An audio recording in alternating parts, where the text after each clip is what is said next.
शिव कृपा होती है। श्री शिवाय नमस्तभ्यम इति मंत्र उच्चार्यते।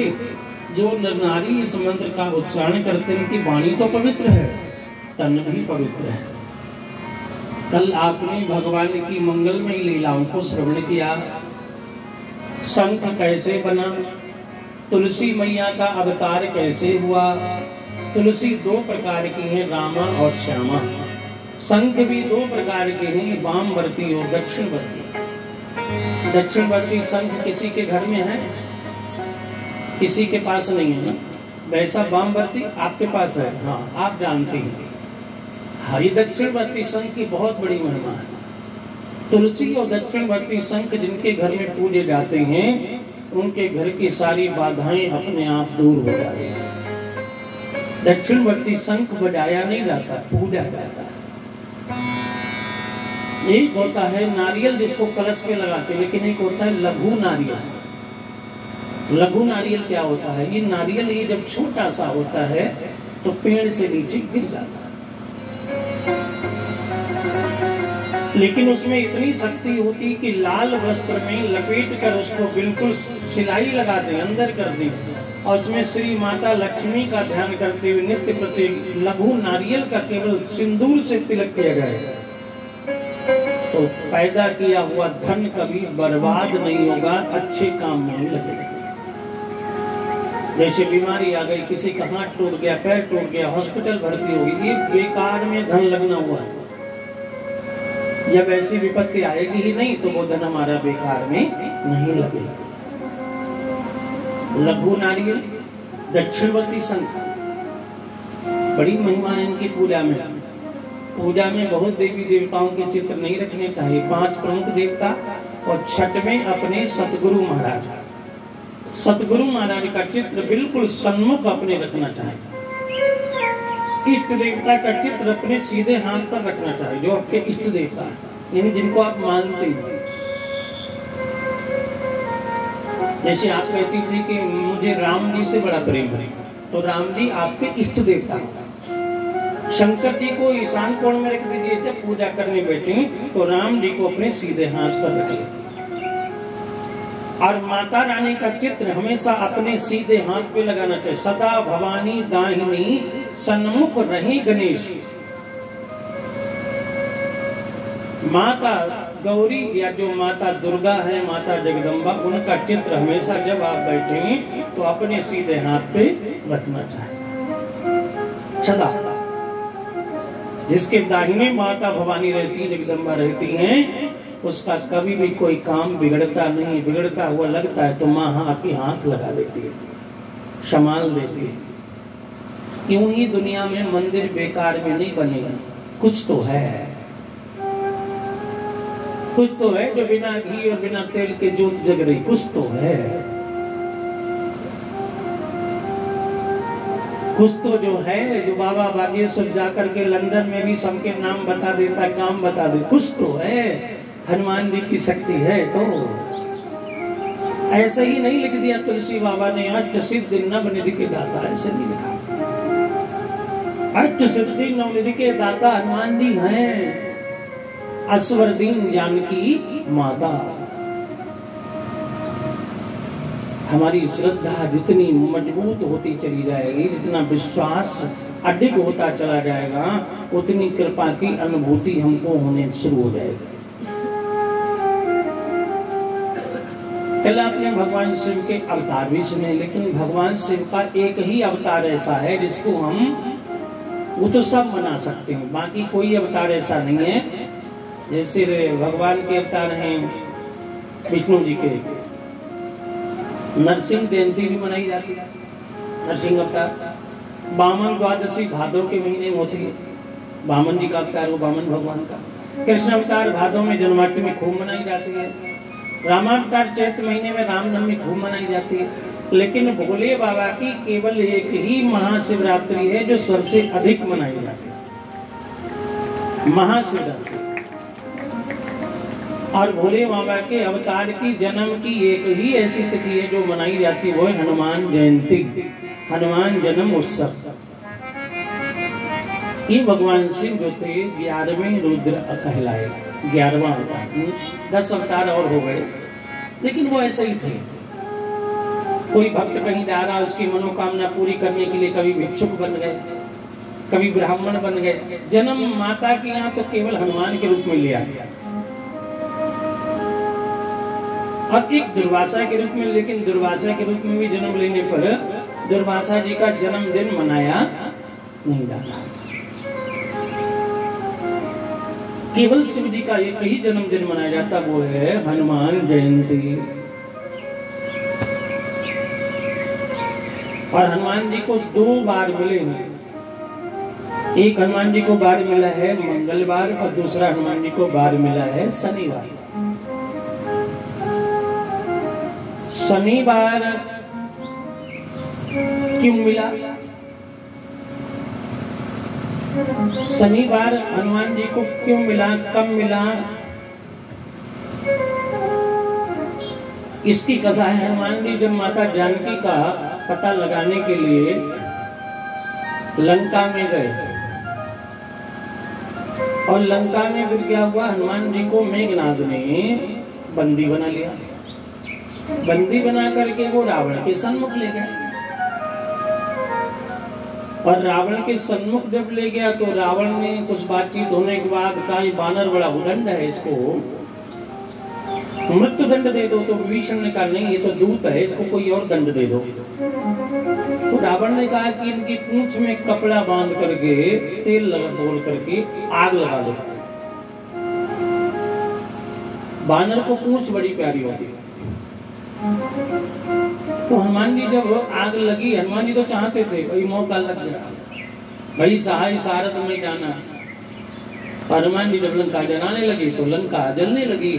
तो हनुमान जी ने देखा एक कमरे से आवाज आ रही है, बचाओ बचाओ बचाओ। हनुमान जी ने कहा, भाई कौन हो तुम? बोला, मैं शनिदेव। शनिदेव, तुम तो सूर्य के पुत्र, हमारे गुरु जी के बेटा हो, क्या हुआ? अरे बोले, रावण के पास बताने के लिए आया था कि 7.5 आ गई है। मैं सामने खड़ा था, रावण ने मुझे बंदी बना के डाल दिया। बोले, शनि की 7.5 तो सब पे आती है, रावण की 7.5 तुम पे आ गया। हे हनुमान जी, हमें बचा लो, नहीं तो हम जल के मर जाएंगे। तभी हनुमान जी ने क्या किया, हनुमान जी ने तुरंत अग्नि को कम किया, और अग्नि को कम करके बंधन खोल दिए शनिदेव के। शनिदेव बंधन मुक्त हो गए। शनिदेव तो जय जयकार करने लगे, संकट मोचन हनुमान की, संकट मोचन।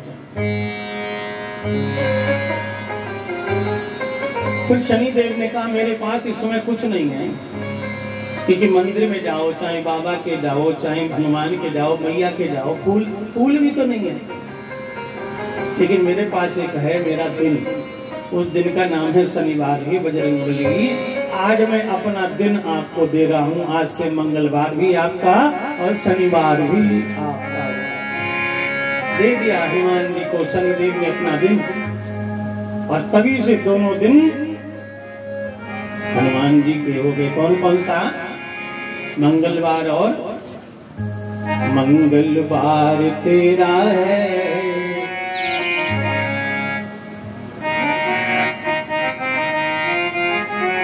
शनिवार तेरा है, लो संभालो बालाजी, ये परिवार तेरा है। तेरा है, शनिवार तेरा है, लो संभालो बालाजी, ये परिवार परिवार तेरा है, परिवार तेरा है, परिवार तेरा है, परिवार तेरा है, लो संभालो बालाजी, ये परिवार तेरा है, लो संभालो बालाजी, ये परिवार तेरा है।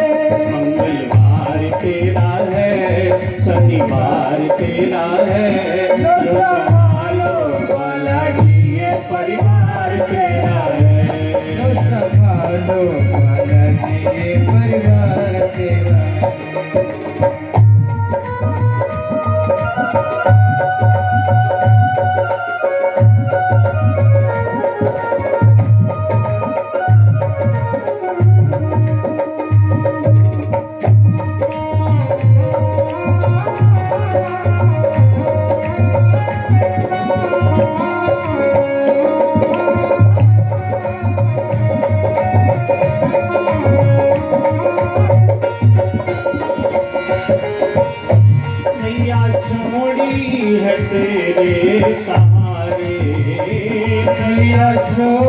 है तेरे सहारे।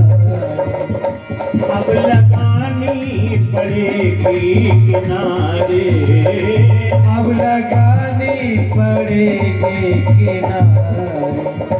ये संसार तेरा है, ये परिवार तेरा है, लो संभालो बालाजी ये परिवार तेरा है। मंगलवार तेरा है, शनिवार तेरा है, जो संभालो बालाजी ये परिवार तेरा है।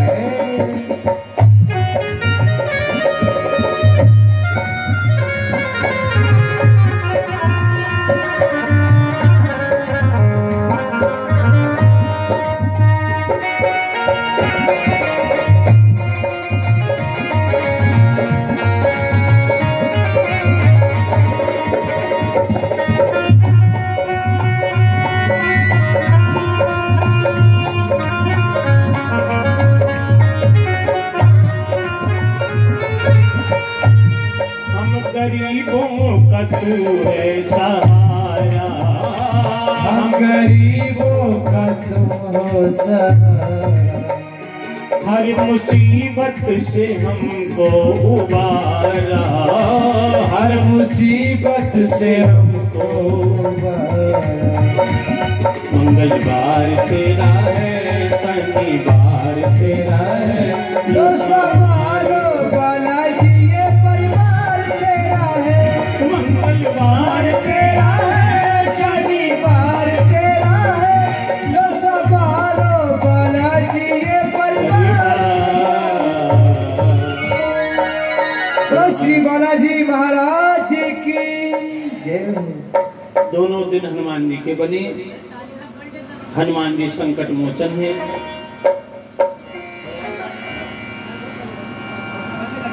संकट मोचन है और तुलसी बाबा ने तो एक ऐसी चौपाई लिखी है जिसे अगर आपका कोई काम बिगड़ रहा है तो रोज हनुमान जी के सामने खड़े हो जाओ।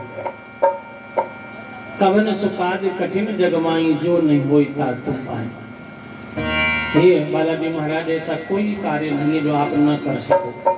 अगर कोई आपकी अर्जी है, कोई काम रुका हुआ है तो नारियल में लाल कपड़ा लपेट कर 11 रुपए 21 रुपए 51 जैसी श्रद्धा हो उसमें बांध कर एक पर्ची पर अपना नाम और अपना काम हनुमान जी के चरणों में अर्जी लगा दीजिए। और लगाकर हमारा कोई जोर दबाव नहीं, हमारा कुछ आ नहीं रहा बाबा पे, भाई हमारा जोर दबाव नहीं, मेरा काम बनाना पड़ेगा, नहीं, ये नहीं करना।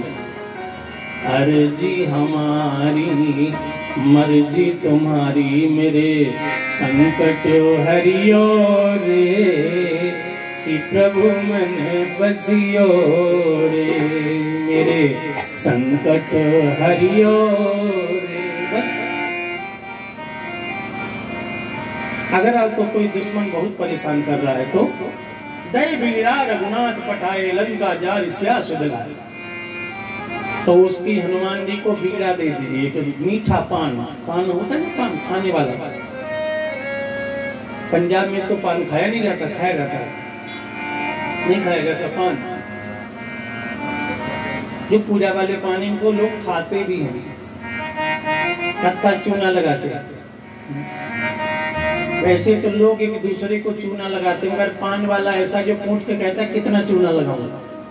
हाँ, वैसे तो लोग एक दूसरे को चूना लगाने में बड़े आगे रहते हैं, लेकिन पान वाला ऐसा होता, बोला बाबूजी कितना चूना लगाऊं। तो एक पान लग ले लीजिए, मीठा पान बढ़िया, और हनुमान जी को चढ़ा दीजिए। बस कोई आपको परेशान कर रहा है, बता दीजिए बाबा मैं बड़ा परेशान हार के आया हूँ, वो बहुत परेशान करता है, आप जानो कि मैंने आपको बीड़ा दे दिया। गए बीरा रघुनाथ पठाए लंका जार सिया सुख लाए। तो इस प्रकार हनुमान जी की महिमा बहुत बड़ी है, बहुत बड़ा हनुमत चरित्र है। 5-7 दिन में हो पाता हनुमान जी का चरित्र, बस इतना ही है। तुलसी बाबा ने हनुमान जी के बारे में हनुमान अष्टक लिखा है, उसमें ये लिखा है कि काज किए बड़ देवन के तुम वीर महाप्रभु देख विचारो, कौन सो संकट मोर गरीब को जो तुमसे नहीं जाते हैं टारो। बेग हरो हनुमान महाप्रभु जो कट संकट होई हमारो। और को नहीं जानत है जग में कभी संकट मोचन। बस इतनी याद कर लो, जीवन में संकट नहीं आएगा क्योंकि संकट मोचन आपके साथ है। पर आपको चिंता की बात ही नहीं, मेरा बाबा मेरे साथ है, मुझको डरने की क्या बात है। हनुमान चरित्र में आइए आज हम प्रवेश कर रहे हैं 12 ज्योतिर्लिंग की कथा। एक एक ज्योतिर्लिंग की मानसिक यात्रा, यहीं बैठे बैठे विचार करना कि जो कथा सुनाई जा रही उस तीर्थ में हम हैं और बाबा के शिवलिंग की मानसिक पूजा कर रहे हैं। मेरा मन बाबा को जल चढ़ा रहा है, बेलपत्र चढ़ा रहा है, ऐसे आपको पूजा का फल मिलेगा। आइए हमारे संगीतकारों के साथ पहले 12 ज्योतिर्लिंग के नाम आप लोग सुनिए, उच्चारण कीजिए और उसके बाद ये जो मंत्र हैं 12 ज्योतिर्लिंग की, इनको श्रवण करेंगे और श्रवण करके हाथ जोड़ के बैठेंगे कमर सीधी करते हुए और भगवान भोलेनाथ मां पार्वती का ध्यान।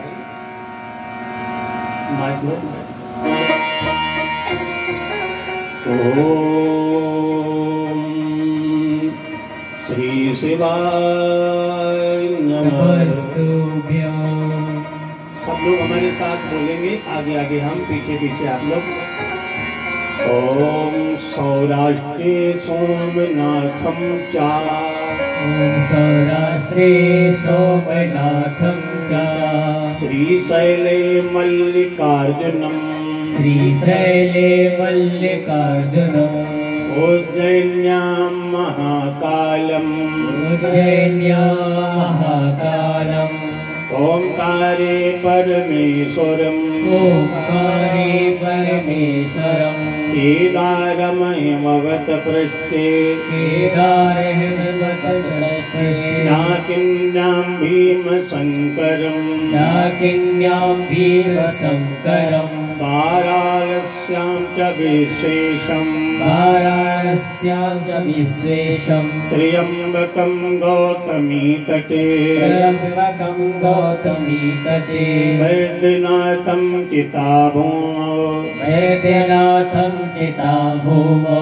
नागेशं दारुकावने, नागेशं दारुकावने, सेतुबन्धे च रामेशं, सेतुबन्धे च रामेशं, भस्मेशं च शिवालये, भस्मेशं च शिवालये, द्वादशैतानि नामानि, द्वादशैतानि नामानि, भ्रातृत्ताय या पठेत, भ्रातरुत्थाय यः पठेत्, सप्तजन्म कृतं पापं, सप्तजन्म कृतं पापं, स्मरणेन विनश्यति, स्मरणेन विनश्यति। बोलो शंकर भगवान की जय। ये 12 नाम आपको संस्कृत में बताए गए हैं, लेकिन ये 12 ज्योतिर्लिंग के नाम हैं। पहला ज्योतिर्लिंग है सोमनाथ, गुजरात में है। दूसरा ज्योतिर्लिंग है मल्लिकार्जुन, शैल पर्वत पर है। तीसरे महाकालेश्वर उज्जैन में है। चौथे ओमकारेश्वर नर्मदा नदी के किनारे है, ये मध्य प्रदेश में है। और हिमालय पर बाबा केदारनाथ है। वाराणसी काशी में विश्वनाथ भगवान है। और गौतमी गोदावरी नदी के किनारे पर त्र्यंबकेश्वर है। और वैद्यनाथ जो है वो है आपके इस समय झारखंड में, पहले बिहार में था। और नागेश्वर भगवान भी गुजरात के द्वारिका वन में है। और दक्षिण भारत में समुद्र के किनारे सेतुबंध रामेश्वरम है।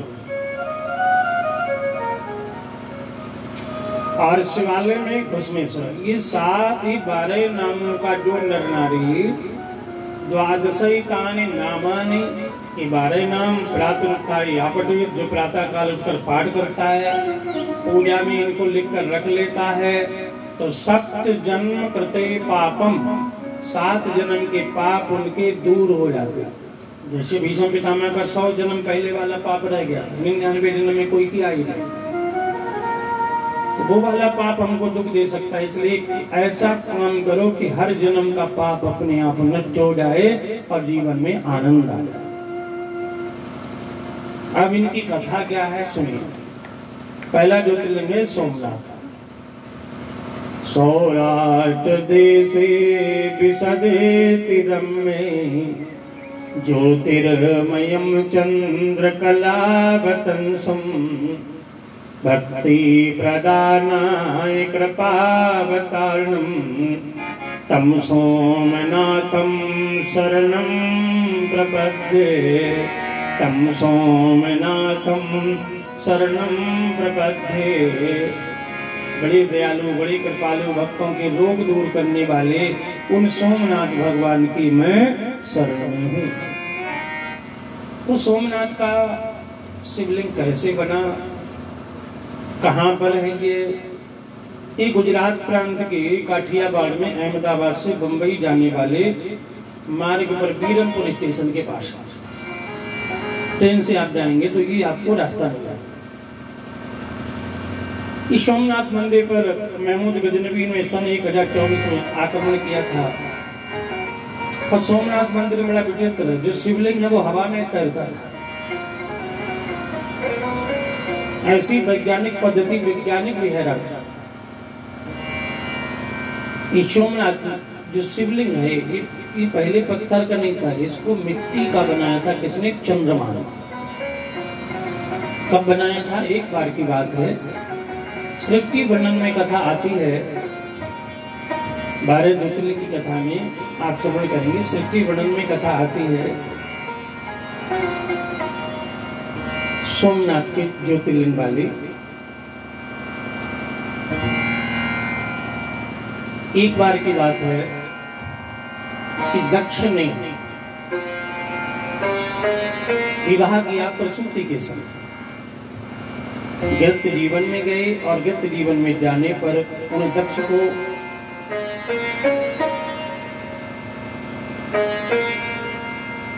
साठ बेटियां प्राप्त हुई। एक एक करके जैसे भी हो 60 बेटियों का दक्ष को प्राप्ति हुई। उस समय सच्ची की उत्पत्ति हो रही थी। मान ली किसी के 5 बेटी होगी तो 5 बेटा है ही नहीं, इसलिए एक ही के साथ ब्याह किया गया। 27 बेटियों का ब्याह जो था दक्ष ने चंद्रमा के साथ कर दिया। 27। और ये 27 बेटियों के नाम जो आपके नक्षत्र जन्म के होते हैं ये चंद्रमा की पत्नियों के नाम है। अश्विनी, भरणी, कृतिका, रोहिणी। जो नक्षत्र होते हैं, जो भी जिस नक्षत्र में जन्म होता है, ये नक्षत्र पुरुष वर्ग नहीं है, ये नक्षत्र सब चंद्रमा की पत्नियों के नाम। कोई भी व्यक्ति अपनी राशि कुंडली बनवाएगा उसमें होगा नक्षत्र। ये 27 नक्षत्र ही चंद्रमा की पत्नी कहलाए। इसमें अश्विनी, भरणी, कृतिका, रोहिणी। रोहिणी से चंद्रमा बहुत प्रेम करता है। बाकी जो 26 हैं बेचारी तरसती रहती है कि हमारे पति देव हमसे कभी बातचीत करें। पति का प्रेम ना मिलने पर 26 बेटियां दुखी हो अपने पिता के यहाँ गुहार लगाई, पिताजी हमारे पति देव हमसे बात भी नहीं करते। महीनों हो जाते हम सामने जाते तो हम पर नजर भी नहीं डालते और हर समय बहन रोहिणी के पास रहते। हम ये नहीं कहते कि वो ना रहें, हम ये कहते उन्हें भी प्रेम करें और हमें भी, क्योंकि हम बराबर हैं। जब भरत जी राज्य करने गए तो राम जी ने कहा कि तुम राजा बनो या न बनो, लेकिन राज्य तुम्हें करना है। मेरी चरण पादुका सिंहासन पर रखोगे, मेरे प्रतिनिधि बनकर तुम राज्य करोगे। लेकिन मुखिया मुख से चाहिए खान पान कहूँ एक, किसी के साथ भेदभाव न करना, चाहे वो अमीर हो और चाहे गरीब हो, छोटा हो या बड़ा हो, तुम्हारे लिए समान है। इसी तरह से पत्नी यदि एक से अधिक है तो गोरी हो तो काली हो तो पति के लिए समान ही होना चाहिए। तब दक्ष ने चंद्रमा को बुलाया। हाँ जमाता जी, दामाद जी,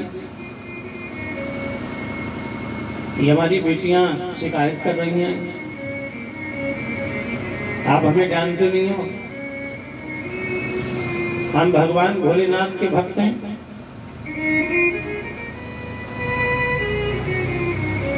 आज हम तुमको छोड़ दे रहे हैं, अगर आइंदा तुमने हमारी बेटियों को परेशान किया तो समझ लेना मुझसे बुरा कोई नहीं होगा।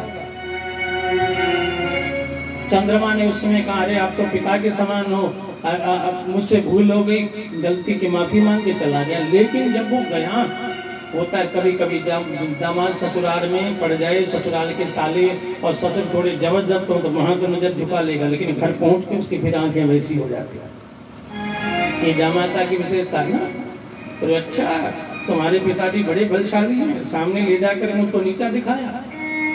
अब तो चंद्रमा ने बात करना भी बंद कर दिया। बेटियां फिर गई, फिर पिताजी से कहा, पिताजी जिस दिन से आपने डांटा बात ही नहीं करते। तब चंद्रमा को फिर बुलाया और दक्ष ने कहा, तू ऐसे नहीं मानेगा, जा मैं तुझे श्राप देता हूँ। तू इतना सुंदर है कि दुनिया में प्रकाश करता है, जा मैं तुझे श्राप देता हूँ। तू आसमान में जो रोशनी देता वो निराकार है और मेरी बेटियों के संग रहता वो साकार हाथ पैर वाला है। तो तेरे हाथ पैरों में क्षय रोग हो जाएगा और जो आसमान में चंद्रमा के रूप में वो चंद्रमा आज ही गिर जाएगा, अंधेरा हो जाएगा, उसमें कहीं भी उजाला होगा ही नहीं। श्राप दे दिया। उसी श्राप के कारण चंद्रमा जो था भारतवर्ष के गुजरात प्रांत में गिर गया और जैसे ही गिरा वो अमावस की रात हो गई। न भाई चंद्रमा के गिरते ही रात में अंधेरा ही अंधेरा। और इधर जो मानव रूप चंद्रमा था उसके शरीर में कुष्ठ रोग हो गया, क्षय रोग। क्षय रोग के टीबी रोग भी को क्षय रोग भी कहते हैं, लेकिन कुष्ठ रोग क्षय रोग है। जब चंद्रमा कुष्ठ रोगी हो गया, उसके हाथों में जख्म हो गए, ठीक नहीं हो रहे, पट्टियां बांधे पड़ा है, पत्नियां, अब जिस पत्नी रोहिणी से प्रेम करता वो भी छोड़ के चली गई। अब उसके पास कोई नहीं बैठता है। सारी की सारी 27 बेटियां आज बाप पिता से विनती करती, पिताजी दंड ऐसा देते, कम से कम थोड़ा सहायक तो रहता, आपने तो जीवन ही बर्बाद कर दिया, अब हमारा क्या होगा। पति जैसा भी हो, नारी के लिए वृद्ध रोग बस जड़धनहीना, बूढ़ा हो, रोगी हो, मूर्ख हो, बधिर हो, अगर विवाह हो जाता है तो निभाना पड़ता, सनातन रीति है, हम कहाँ जाएं। तो दक्ष कहने लगे, क्या बताएं, क्रोध आ गया। संत ठीक ही कहते हैं, जब कभी क्रोध आए तो उस समय कभी निर्णय नहीं लेना चाहिए। क्रोध आने पर टाल देना चाहिए, अभी नहीं, हम 1 घंटे बाद तुम्हें बताएंगे, आधे घंटे बाद बताएंगे। क्योंकि क्रोध में लिया गया निर्णय जो है बहुत घातक होता है। अब इसके लिए तुम दोनों किसी ज्ञानी से उपाय पूछो। ज्ञानी नारद के अलावा कौन और होगा। नारद जी को याद किया, महात्मा नारद प्रकट हुए और तब उन्होंने कहा, महाराज हमारे जीवन में संकट है, हमारा सुहाग संकट में पड़ गया, रोगी हो गया है शरीर, क्या करें। तब नारद ने कहा कि हे देवियों, तुम भगवान भोलेनाथ का पूजन करो, मिट्टी का शिवलिंग बनाओ और मिट्टी का शिवलिंग बना करके उस पर दूध, दही, बेल पत्र आदि सब कुछ चढ़ा करके और बाद में विसर्जन कर दो बहती धारा में।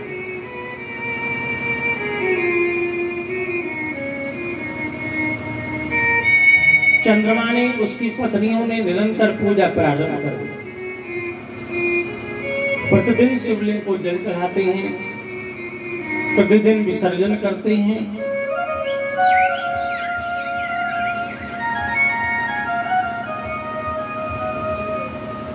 वही जो पास में जल है, समुद्र है, उसके स्रोत का जल लेकर के उस शिवलिंग पर चढ़ाते हैं। ऐसे काफी समय हो गया, वर्षों बीत गए, उनकी विपत्ति दूर नहीं हो रही। आज उन्होंने हाथ जोड़कर भोलेनाथ को मनाया। जय भोला भंडारी शिव हरि, जय भोला भंडारी, जय भोला भंडारी शिव हरि, जय भोला भंडारी, जय कैलाशपति शिव शंकर, जय कैलाशपति शिव शंकर, जय जय हे त्रिपुरारी, जय भोला भंडारी शिव हरि, जय भोला भंडारी, जय भोला भंडारी शिव हरि, जय भोला भंडारी।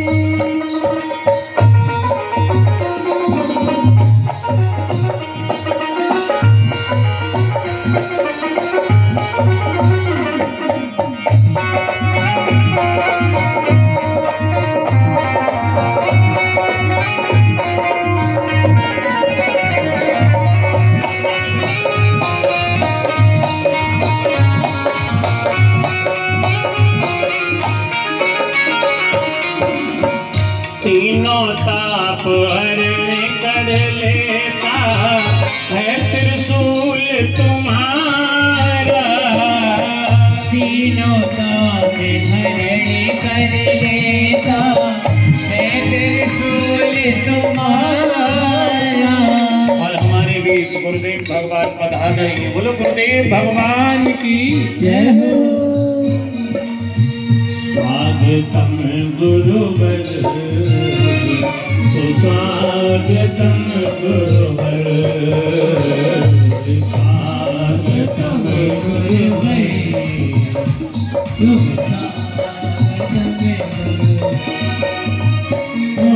स्वागतम सुस्वागतम, स्वागतम गुरुवर,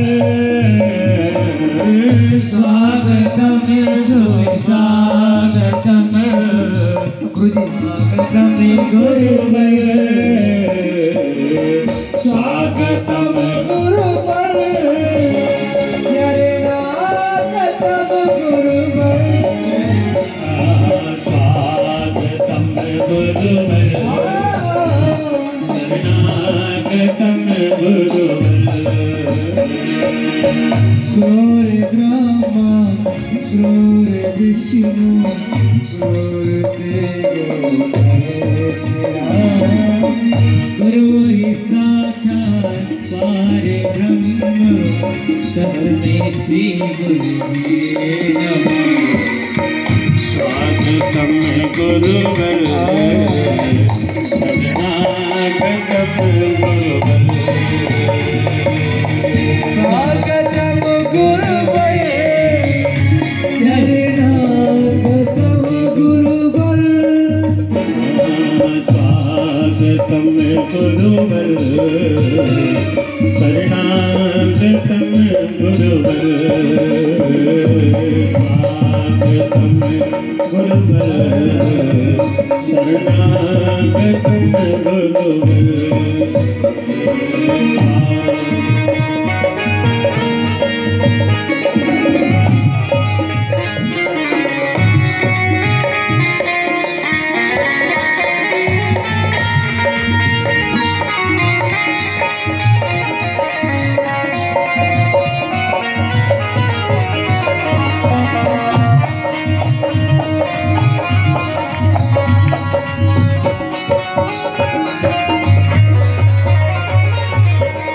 बोलो सतगुरु महाराज की।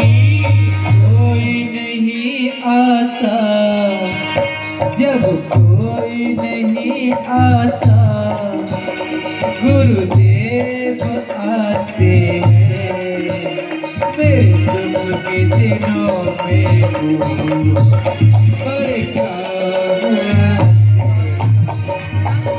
मेरे दुख के दिनों में तू बड़े काम आते। बहुत ही धन धन भाग हम लोगों के आज हमारे मध्य सितारपुर से पधारे वंदनीय पूजनीय आदरणीय महंत श्री रमेश दास जी महाराज, उनके चरण से ये घर पावन तीर्थ हो गया। व्यासपीठ से कोटि कोटि धन्यवाद, कोटि कोटि। 1 वर्ष पूजन किया है। अरदास लगाइए बाबा के चरणों में, हे प्रभु मेरा दुख दूर करो, भोले जी मेरा दुख दूर करो। और आपको बताएं, 1 बेलपत्र त्रिदलम त्रिगुणाकारम त्रिनेत्रम चात्रिधायुधम त्रिजनम पाप संहारम बिल्वपत्रम शिवार्पणम। 1 बेलपत्र भगवान पर चढ़ाने से 3 जन्मों का पाप दूर होता है। चंद्रमा पर भगवान शिव ने कृपा करी। भगवान शिव उसी शिवलिंग में से प्रकट हो गए प्रकाश रूप में। बोलो शंकर भगवान की। जैसे अभी अभी हमारे मध्य महाराज जी प्रकट ही हुए हैं, आप लोग बैठे थे, आपको क्या पता कौन आ रहा है, ऐसे ही भगवान शिव प्रकट हो गए। चंद्रमा ने हाथ जोड़कर प्रार्थना करी, करभोर गौरम करुणावतारम संसार सारम बुद्धगेन्द्रहारम सदा वसंतम हृदयारविंदे भवं भवानी शतं नमः। भवं भवानी सहितं नमः। बोले सतगुरुदेव भगवान की जय। चंद्रमा ने प्रणाम किया, भगवान शिव ने कहा वरदान मांगो। चंद्रमा ने कहा प्रभु मेरे शरीर में क्षय रोग हो गया, मेरे शरीर को निरोग कीजिए। जो मेरा निराकार रूप उसमें अंधेरा ही अंधेरा है। भगवान ने कहा जाओ, तुम्हारा जो ये देव रूप है ये बिल्कुल सुंदर हृष्ट पुष्ट हो जाए। जैसे ही शिव ने कृपा करी, चंद्रमा को सुंदर रूप मिल गया। और कहा जो तुम्हारा निराकार आसमान में चंद्रमा रूप है ये 15 दिन घटेगा, 15 दिन बढ़ेगा, यानी शुक्ल पक्ष में बढ़कर ये पूरा पूर्णमासी का हो जाएगा। इसलिए क्षय रोग तो रहेगा, लेकिन ये 15 दिन तो घटेगा, 15 दिन बढ़ेगा। हर महीने तुम पूर्ण रहोगे, पूर्णमासी के चंद्रमा कहला। चंद्रमा ने प्रसन्न होकर भगवान भोलेनाथ से कहा प्रभु मेरे पास इस समय कुछ देने को नहीं, फिर भी मेरा जो बार है, चंद्रमा का बार है सोमवार का। सोमवार शंकर जी का बार नहीं था, जैसे शनिवार हनुमान जी का नहीं था। अभी भी बताया, सोमवार चंद्रमा का बार था। चंद्रमा ने सोमवार अपना बार भगवान भोलेनाथ को दे दिया और कहा भोलेनाथ आज तक आपकी जो पूजा की तिथि थी वो थी त्रयोदशी,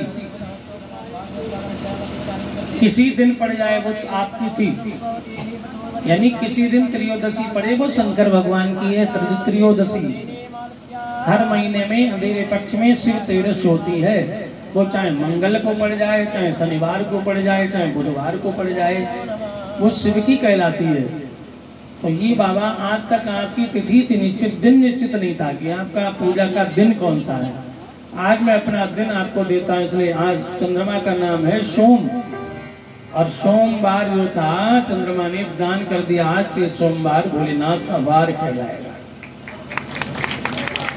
सोमवार को भोलेनाथ की पूजा करने से मनोकामनाएं पूर्ण होंगी, और जो कोई नारी 16 सोमवार के व्रत पूर्ण कर लेगी उसे मन वांछित फल प्राप्त हो जाएगा। 16 सोमवार इस प्रकार सोमवार चंद्रमा का वार था, शिव जी को दिया, शिव जी प्रसन्न हुए। चंद्रमा ने भोलेनाथ से कहा भोलेनाथ मैंने इस शिवलिंग का पूजन किया, नाम भी जोड़ दीजिए। भगवान ने कहा कि मैं तो नाथ हूं, लेकिन तुम हो सोम, इसलिए दोनों लोग मिल गए, पहले तुम्हारा नाम फिर मेरा नाम हो गया सोमनाथ। बोलो सोमनाथ भगवान की जय। सोमनाथ के उस पंचामृत को या जल को अपने उस जगह लगाई जहां आपको त्वचा का रोग है।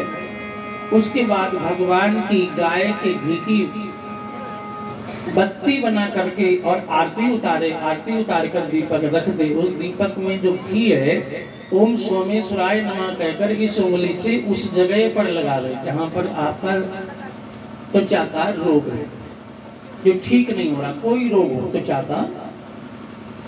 पहला शिव जी पे जड़ा हुआ जल सोमेश्वराय नमः और उसको लगावे। दूसरा आरती करने के बाद जो आरती में घी है, जलती हुई बत्ती हो उसमें अनामिका से वह घी लगाए, ओम सोमेश्वराय नमः कहकर। प्रत्यक्ष प्रमाण है। सोमेश्वर भगवान का नाम लेकर के गाय का दुग्ध बिना गर्म किया हुआ सोमवार के दिन ऐसे शिवलिंग पर चढ़ावे जहां जलेहरी हो और नाम ले सोमनाथ भगवान का। उन मंदिर का नाम कोई भी हो, ओम श्री सोमेश्वराय नमः। जैसे कभी कभी 16-17 साल 15 साल की बच्चों के मुख पर दाने ही दाने, कई तो हजार दाने तक हो जाते, 500 हो जाते। बड़ा इलाज कराते हैं। अरे भैया सबसे बड़े डॉक्टर तुम्हारे भोलेनाथ हैं। वह गाय का दुग्ध श्री सोमेश्वराय नमः कह करके चढ़ा दीजिए। ताजा होना चाहिए, रखा हुआ नहीं होना चाहिए, उसमें कुछ मिलावट नहीं होनी चाहिए। जलेहरी के आगे कोई बर्तन लगा दें जिसमें से अगर आपने 100 ग्राम 200 ग्राम 250 ग्राम चढ़ाया है तो 50 ग्राम दूध आप कटोरी में लेकर आ जाए। रुई के द्वारा उस जो अभी अभी नया किशोर अवस्था में प्राप्त हुई बेटी या बेटा जिनको अनेक मुख पर दाने हो गए हैं, मात्र 6 दिन करना है। जब तक सोमवार आएगा तब तक वो ठीक हो जाएगा। बोलो सोमनाथ भगवान की जय। हाँ, इसमें कोई पैसा नहीं लगना, आपको आजमाया हुआ है। जैसे कभी कभी बच्चे को बहुत ज्यादा दाने हो जाते हैं, फिर दवाई लेनी पड़ती है, औषधि लेनी। ये चंद्रमा औषधियों का राजा है और सोमवार औषधि का वार है। इसलिए सोमवार जो है श्री सोमेश्वराय नमः कह करके रोग निवृत्ति के लिए शिव पूजन करें, रोग रहेगा ही नहीं। किसी के जीवन में कितना रोग हो, नर्मदेश्वर भगवान को स्नान करके उनका रोज चरणामृत पिए। नर्मदेश्वर भगवान कौन है भैया? पंडित जी, महाराज जी, जरा नर्मदेश्वर जी को ले आइए। कैसे होते नर्मदेश्वर भगवान? आप देखिए, कितना बीमारी हो, कितनी इलाज काम न कर रहा हो, कोई भी आपके रोग ना निकल रहा, जांच कराने लगातार जांच हो रही हो, सब जांच हो रही हो, फिर 2700 की जांच, 5000 की जांच, डॉक्टर साहब के रोग तो है ही नहीं, लेकिन बंदा बीमार का बीमार ही रहे। तो इसके लिए हमारे सोमेश्वर भगवान, सोमनाथ भगवान, बोलो सोमनाथ भगवान जय हो। नर्मदेश्वर की बहुत बड़ी कहानी है। नर्मदा एक देवी थी और शिव के अंश ही उत्पन्न हुई थी। शिव की इतनी पूजा करी, शिव प्रसन्न हुए, वरदान मांग लिया, मुझे कल्याणकारी रूप दीजिए। तो भगवान ने कहा कल्याणकारी रूप है जल रूप, तुम नर्मदा नदी बन करके, नर्मदा नदी बन करके बहोगी और जो तुमने स्नान कर लेगा उसके बड़े से बड़े पाप नष्ट हो जाएंगे।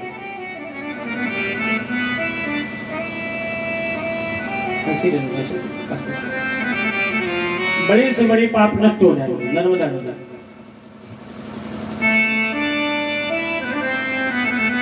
तो उसने कहा कि मैं आपके बिना नहीं रह सकती भोलेनाथ, मैं तो आपके साथ ही रहूंगी, आप मुझसे दूर नहीं रहिए।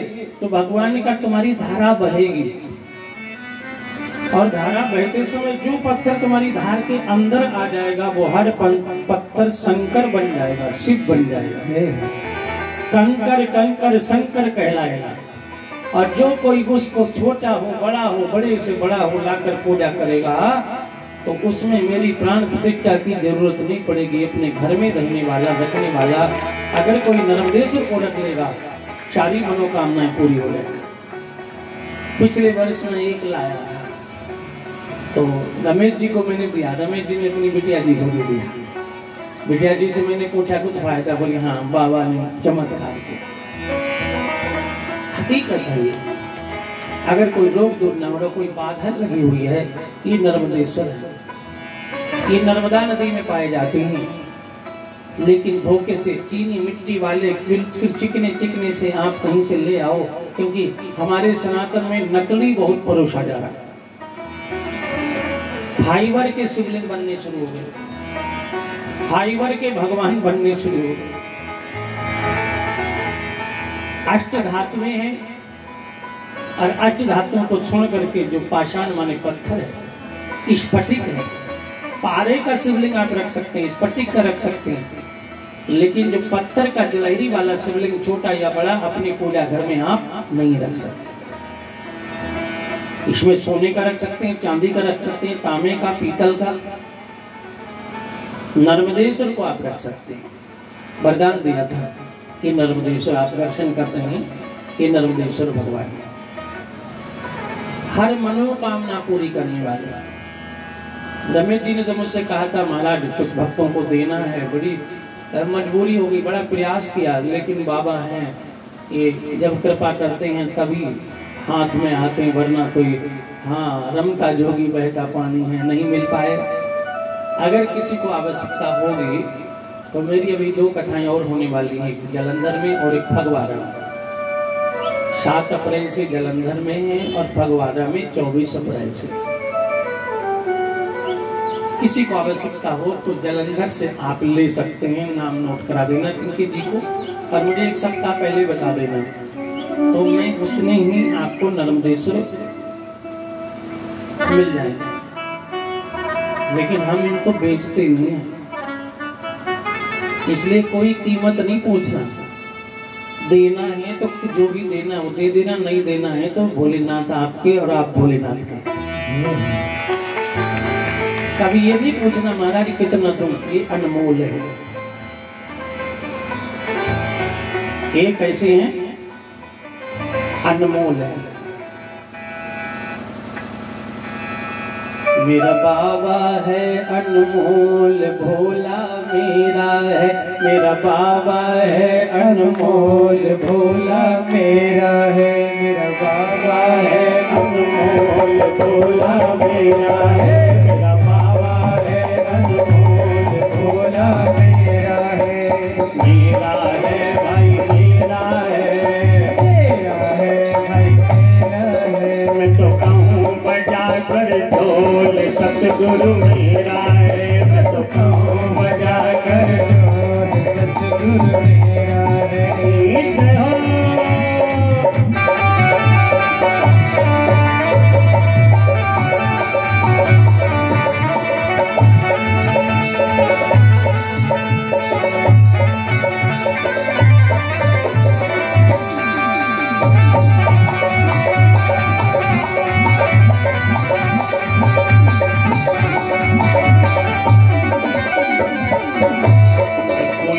सस्ता कोई कहे महंगा, कोई कहे सस्ता कोई कहे महंगा, मेरा भोला है अनमोल, भोला मेरा है, मेरा भोला है अनमोल, बाबा मेरा है, मेरा है भाई मेरा है, मेरा है भाई मेरा है, ये मेरा है भाई मेरा है, मेरा है भाई मेरा है। वो मैं तो कहूँ बजा कर ढोल भोला मेरा है, मैं तो कहूँ बजा कर ढोल बाबा मेरा है।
कोई कहे गोरा कोई कहे काला, कोई कहे गोरा कोई कहे काला, कोई कहे गोरा कोई कहे काला, कोई कहे गोरा कोई कहे काला।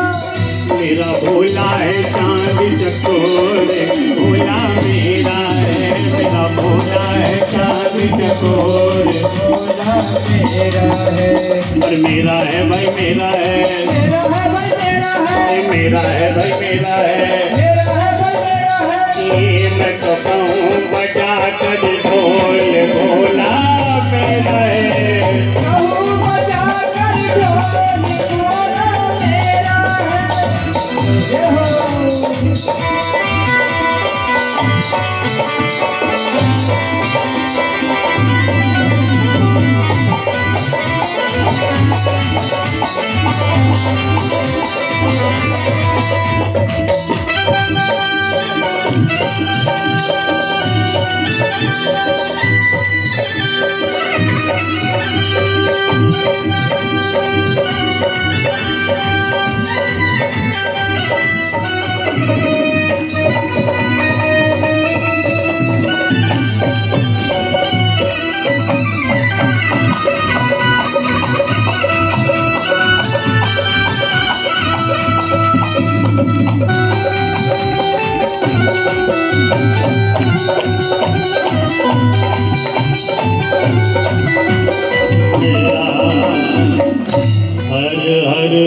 महादेव। सारे ज्योतिर्लिंग जो हैं अलग अलग मनोकामना।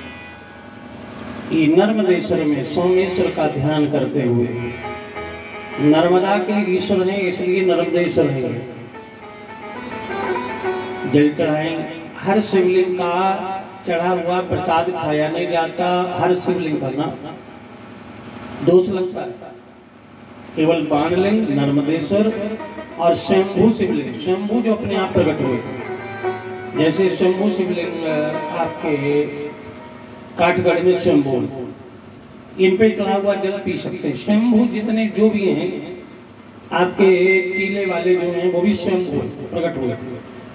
शंभू जो भी शिवलिंग है, जहाँ भी शंभू है, जहाँ लिखा हो शंभू माने अपने आप प्रकट हुए, उनका जल पी सकते हैं।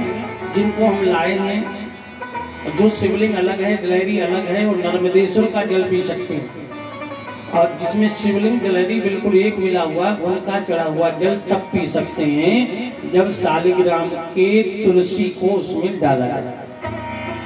इससे पहले लिखा हुआ बिल्कुल साफ लिखा हो कि शिव जी को भोग लगा हुआ प्रसाद खाएं कि ना खाएं, कैसे।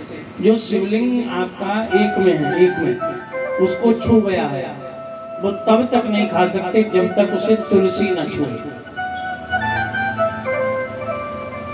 और बाकी भोग लगा हुआ जो शिवलिंग को छुआ नहीं है, आपने दूर रखा है, आओ भोग लगाओ मेरे भोले, आओ भोग लगाओ मेरे भगवान, वो कोई खा सकता है। लेकिन जो शिवलिंग को छू गया वो तभी खा सकते हैं जब तुलसी स्पर्श कराएगा। ऐसा शिव पुराण में लिखा हुआ है। तो पहला ज्योतिर्लिंग है सोमनाथ, बोलो सोमनाथ भगवान की। कहाँ है? गुजरात में।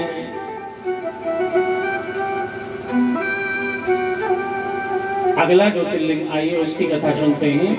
सौराष्ट्र सोमनाथम जा श्री शैले मल्लिकार्जुनम। ये मल्लिकार्जुन भगवान जो है, अगर किसी की संतान प्रेम न करती हो, माँ बाप से रुस गई हो, मुंह मोड़ लिया हो, तो भाई मल्लिकार्जुन का पूजन करें, दर्शन करें। मल्लिकार्जुन का दर्शन आपको कैसे होगा?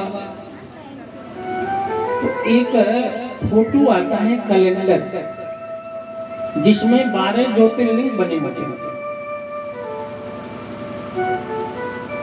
12 ज्योतिर्लिंग बने, उसमें 12 ज्योतिर्लिंग के अलग अलग नाम लिखे हुए। ऐसा फोटो आप अपने घर ले आइए, जिसमें माता पिता को संतान ना चाहती हो, मुख मोड़ गई हो, तो ये ज्योतिर्लिंग उस संतान का मुख माँ बाप की तरफ कर देगा। बेटा पहले की तरह माँ बाप से प्रेम करने लगेगा। ये मल्लिकार्जुन का पूजन किसने किया था? कल आपको कथा सुनाई गणेश जी के ब्याह का। कार्तिक जी रूट के चले गए थे क्रौच पर्वत पर। और ये ज्योतिर्लिंग जो है इसका पद्म पुराण में भी वर्णन है। आंध्र प्रदेश में कृष्णा नदी के पास में शैल पर्वत, श्री शैल पर्वत पर है। श्री शैले मल्लिकार्जुनम, क्रौच का दूसरा नाम शैल भी है। तो ये जब कार्तिक जी वहां गए तो कार्तिक जी विचार करते हैं, मेरे भोलेनाथ मेरी माँ मेरे साथ नहीं, बड़ा मुझको अजीब लग रहा है, लेकिन मैं उनके पास जाऊंगा नहीं, मैं रूठ गया। मेरे भाई गणेश का विवाह करा दिया, मुझको चक्कर लगाने भेज दिया धरती का, लेकिन उनको शक्ति चाहिए थी, प्रेम चाहिए था, इसलिए वो कार्तिक जो थे एक शिवलिंग बना करके उसकी पूजा करने लगे। कार्तिक जी जब याद करती हैं